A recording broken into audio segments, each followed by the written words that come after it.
That leads us into our short shot about what brands should have been at South by this year. Omar and I have given this some thought.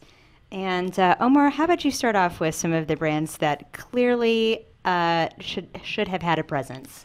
Yeah, so along the branding thing, I mean, Subway was giving away terrible flat pizza to people, and Esurance and PayPal and all these companies were dumping tons of money into I don't even know what. I still don't know what Esurance was doing. They were bugging me every day.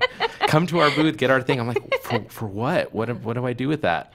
And they wouldn't tell me. So Cottonelle was also was there too, giving out massages. I know the brand ambassador for Cottonelle. Oh, really? Yeah, I'm plugged in. So did you get free toilet paper? No, I didn't make it over there. Not hooked up. I was covered. I'm good. So these are brands that we feel should have been at the festival, but somehow missed the opportunity. Maybe they'll be here next year. So we'll start with Super Salad. Absolutely. Absolutely. I stood in line for the keynote behind two women, I think they were from California, who were complaining like, all I've eaten is barbecue and trailer food and grease, and I just want a salad. Where is there a salad? There's no good salad near downtown. So they were, and I turned around and being the helpful person that I am, like, you should go to Mr. Natural. There's like several locations. And they thanked me profusely. But why is there not like a good salad downtown during South by Southwest? You got to detox at some point. Right, or also Whole Foods. Correct me if I'm wrong, but does Whole Foods actually have a presence at the convention center or anywhere in the downtown South by vicinity? I don't think so. They have events on their roof that they advertise, but I don't think they're actually in the core of the action.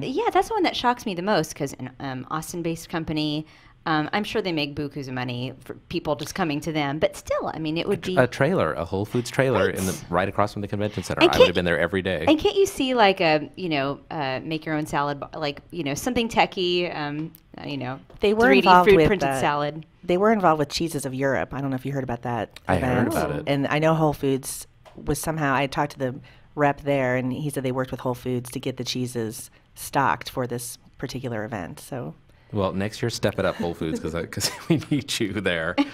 And this is one of Tolly's, Radio Shack. Okay, so the Radio Shack recently disclosed like 20% of their brick and mortar stores, and I think this would have been an ideal time for them to rebrand. They paid millions of dollars for their Super Bowl ad this past year too, and I thought it was actually pretty clever. It was kind of I think the opening line was, "Hey, Radio Shack, the '80s called. They want their store back," something like that. So they're making fun of their throwback '80s identity. But I did think this would have been the perfect, ideal time for them to rebrand. Yeah, they should have been at the expo hall at least. Yeah. Here's what our stores will look like. Here's a tiny version of. And talking to techies, like, what should we carry? Yeah, they weren't even on any panels or anything. That's weird. Right. Radio Shack. So come on, we are waiting for you. And in addition to that, I was thinking too about more analog-y stuff. So Polaroid or record players.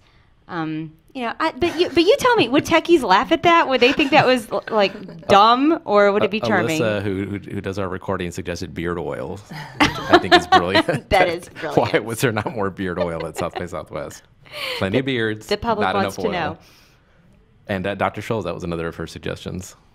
But yeah, just in general, like this first aid theme. So Dr. Scholl's Band-Aid, and then you had some more health ideas. Airborne, the don't get sick pill that fizzes in your water that I take every time I go on an airplane. For crowds, yeah. Yeah, everybody gets the South by Southwest SARS every year right after the festival. So I started doing Airborne like 2 days before the festival's over. And how are you feeling? I feel fine. I didn't get sick this year. Not at all. Well, you look great. Thank you. You. It worked out. Turkey. And then the most genius suggestion of all, I thought came from you, Omar, was your umbrella suggestion. That was I woke my wife up to ask her, what's a company that makes umbrellas? She's like, Totes, leave me alone. I was like, are you saying totes like totally, or is that a company? So Totes is a company, and we have invited them to now come to South by 2015. And podcast, that was the other one. Oh, yeah, that's right. Okay, so there was some podcast presence this year, Comedy Bang Bang. Mostly on the comedy side, yeah. Yeah, mostly on the comedy side. But given the just big rise of storytelling podcasts lately, I mean, The Moth has always been around. Snap Judgment has been around for a couple of years. But I feel like I'm seeing so many monologue-y podcasts come out this year that aren't comedy themed necessarily, but they're confessional or they're whatever. Yeah, I was a little bit surprised that I didn't see more of those folks there. Like the Moth and This American Life. That's mostly Yeah. because I just want Ira Glass to come to Austin more and NPR often. does have a really big presence at interactive and music. So yeah, it's surprising they didn't bring. Yeah, they do should more just have like podcasts a from storytelling showcase, like where they bring out the Moth, they bring out Snap Judgment, they bring out This American Life. Yeah. And they bring out the truck. What is it? Where people tell their stories. Is that Storytellers? StoryCorps. Or StoryCorps. right. Yeah, they could set that up, and they would probably get all manner of people Right. participating. Right. Okay. This is not at all an excuse for our little podcast to meet all those really famous podcast people. So- Not at all. So for this brand consultation, you may send checks to Statesman Shots, care of Austin American-Statesman, 305 South Congress. And that is our branding segment. You're welcome, South by Southwest.